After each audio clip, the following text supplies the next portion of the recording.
Ciao amici di Strano Amore Siciliano, siamo sempre nella rubrica dei videomessaggi d'amore e questa sera vi voglio presentare la signora Angela.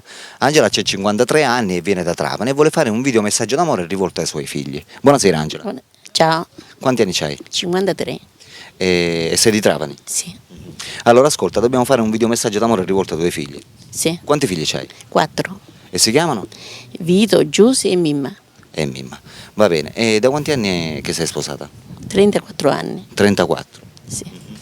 E sei perfettamente legata col tuo marito? Sì, senza problemi? No, col mio primo marito separata. Separata. Ho un altro.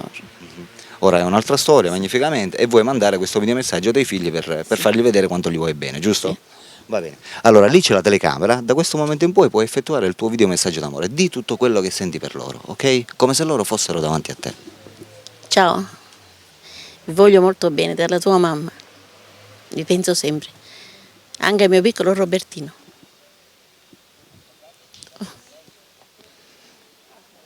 Tranquilla, quello che senti dici. Dai Angela, coraggio, No. coraggio, dai. L'emozione è naturale, non ti preoccupare, dai.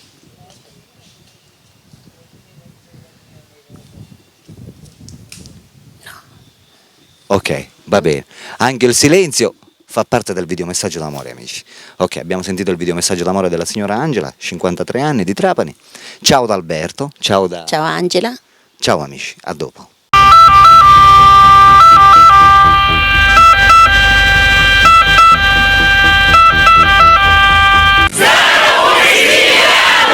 Oh yeah!